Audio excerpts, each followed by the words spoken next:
Dominic Lanphier, and I'm a professor in the mathematics department here at WKU. I started in August 2004, and I've been here ever since.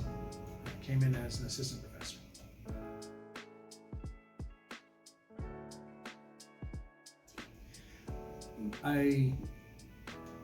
My main specialty is number theory. That's the subject I studied in graduate school, and that is my main area of interest and where I spend most time doing research on. However, I also study various aspects of discrete mathematics, combinatorics, and graph theory.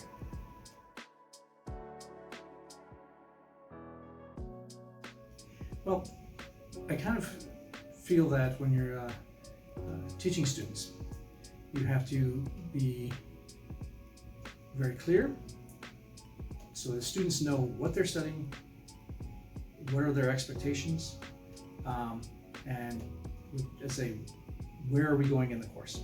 Also, try to give a certain sense of empathy to the students that I was there once, I was a student.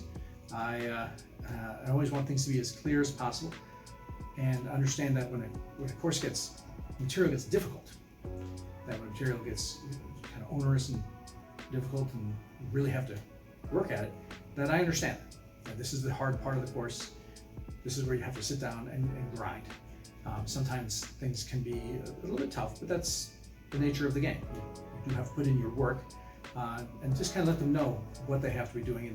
And I understand that things can be, students are juggling a lot of work, things can be quite difficult. The semester is long, and they can get kind of tired at a certain point. I don't just begin a course, start lecturing mathematics, and time is up. Boy, marker down, now we're done talking mathematics and you can go.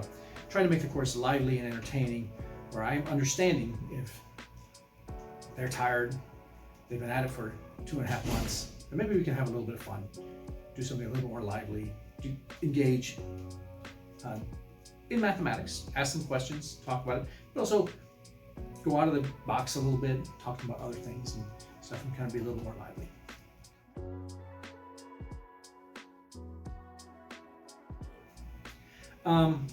My ideal student don't really have an ideal student. However, I do, there is a relationship between teacher and student in the sense that you're teaching and you want them to listen. They listen, absorb, and interact. That even if they agree, disagree, don't quite understand, but they interact with you and they communicate to you when they do understand something or when they don't understand something. They understand the value of the course, the value of their time and my time working with it, and they allow themselves to grow intellectually during the time of the course. Growth can be very difficult and it takes a lot of effort, and they understand that. They understand and appreciate that the effort that they're putting in is a positive effect as the course goes on.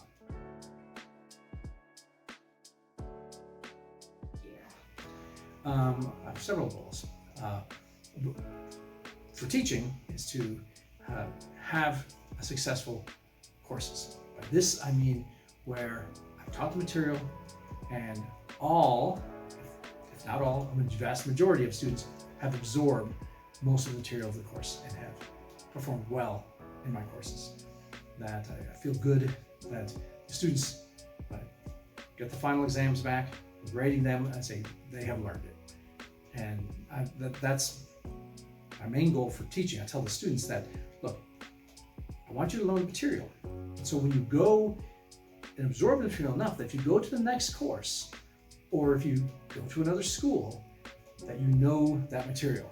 And so if you go to say, well, I'm going to take a summer course at UK, they say, well, this person really knows their trigonometry, or this person really knows their calculus. If you go to a master's degree at Vanderbilt, they know that you know your stuff and you will be successful. So the students have absorbed material and you'll be successful afterwards. That's my teaching goals. And of course I have research goals, which are my own personal goals. I want to have papers submitted, accomplish some research goals and along those lines, and of course my service goals too. So I have several goals, but that's probably one that's most relevant to the students. There are also goals where I'm working with students on research projects. That those will come to fruition and the students will have a meaningful and fulfilling research program under my mentorship.